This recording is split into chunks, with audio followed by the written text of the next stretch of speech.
And so now that I've given a preview of the day, it is my pleasure to introduce the Secretary of Transportation, Pete Buttigieg. Morning.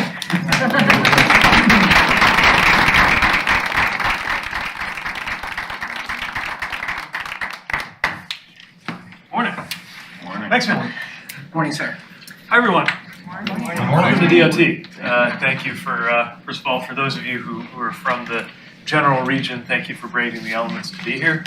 For those of you who are from where I'm from, hope you're enjoying the wonderful weather we're having in DC. It's all relative. Really excited to be able to join you. We've been building up to this day for quite a while, and I know the kinds of pressures and competition there is for your time and your expertise. So I just want to thank you for the public service that you're rendering by being part of this. Starting with Mayor Gallego, thank you for your readiness to chair a really important body for the DOT. Likewise to our Vice Chair, thank you for bringing your expertise and your leadership to this body. And thank you, Vin, who's been doing such great work, along with many of our senior DOT colleagues that you're going to get to know if you haven't already in the course of this work, trying to make sure innovation works to help us meet our mission. And that's really the main thing I wanted to ask you to reflect on as this body gets underway, is to make sure that everything we do is in the service of our goals as a department. Part of how I think about innovation and technology and its importance in transportation is to think of the establishing shot of any show or movie set in a different time period than ours. And if you think about it, more than anything else, more than the architecture of the buildings, more than the costumes people are wearing, the thing that lets you know what timeline you're in is usually the transportation. That's how you know whether you're in the 24th century or the 17th century. It's the shuttlecraft or the horse and buggy. And I think that's very revealing that the pace of change in our transportation helps us mark not just the development of transportation, but modernity itself. So much so that we can actually identify to the precision of about a decade where we are in the 20th century, just by looking at the cars.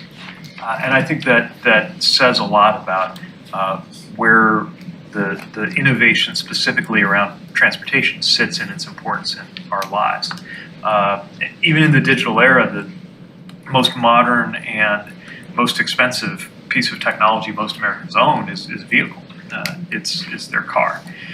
And it's also clearly the case that transportation has been affected by technology in a lot of unpredictable and surprising ways. We've seen a lot of alternate seasons between explosive growth and more subtle patterns in the development of transportation technology. On one hand, something like 50 years is what separates Kitty Hawk from the space age. On the other hand, nothing has really replaced the Concorde SST program or the Space Shuttle program fully, and those are about 50 years old. So we're at a moment, especially now, where we're contending with things like EVs and AVs, which are clearly transformative in their potential, but neither of which is unfolding the way we thought it would have about 10 years ago. And the thing that makes me most mindful of the need to have some humility around transportation technology is that it turned out, for all the work we were doing on vehicles around here, that the most transformative transportation technology of the last decade was the smartphone. It wasn't even a vehicle. And so there are a lot of things that we just don't see coming. But what we know is that technology is going to challenge us and it's going to empower us in a number of ways, and that we're going to need your help getting our arms around that in order to meet this mission. I think for that reason, it'll be helpful for me to give you a quick gloss on what that mission is, which I tend to summarize as build, run, and protect. We build infrastructure, we run systems, and we protect people.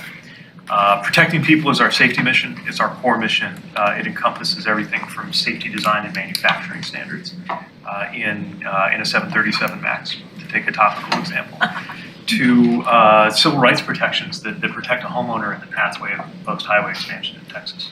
That's in many ways the bread and butter of what we do as an agency. Then there's running systems, which interestingly is actually not what we do for the most part. We don't run highways, we fund them. We don't run railroads, we regulate them. But there is one enormous exception, which is that we actually run a major part of the national airspace. in the form of the air traffic control system, which represents a larger enterprise than the rest of this department combined, and also represents one of the most complex federal operations outside of the Department of Defense. And then building things, which is actually also traditionally not really our centerpiece, but it is now in terms of the extent to which it's underway in historic proportions through President Biden's infrastructure package. We're in the middle of an infrastructure push that has swelled the department of this budget, the budget of this department alone, to be larger than a majority of countries' GDPs in the world. And all of that is going out, as you well know, to roads and highways, trains and transit, ports and airports in ways that are either the most we've done in a half century or in some modes of transportation the most we've done in U.S. history. All of which has to be shaped by smart technology and innovation strategies.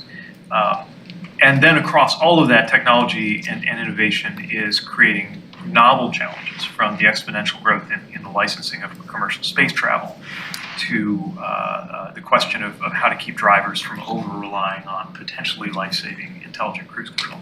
So that's where we need your help. And that's where this body really comes into play. This is more than a year in the making. We had over 200 nominations for the 30 seats that are represented in this room. And what I'm especially excited about in this group is the balance between expertise and experience in innovation and technology per se, and innovation and experience just more generally in the kinds of things that touch our mission.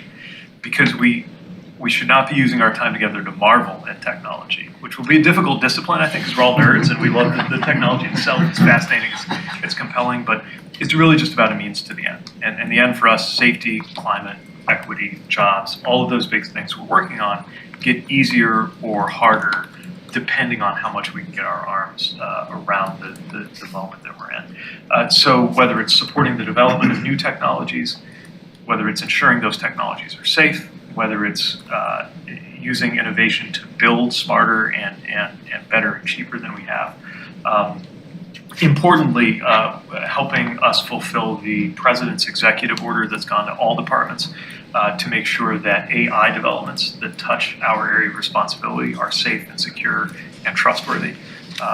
In all of those, we're really going to count on your insights. And if I can linger on safety just for a moment, we're living through a roadway safety crisis that amounts to about 40,000 roadway deaths a year. That's on par with gun violence. To put it in perspective, a 1% reduction in annual roadway deaths would save about 400 lives. So that's 2 to 3 fully loaded 737 aircraft that we could save with a 1% reduction in roadway fatalities. So just to give you the sense of the stakes.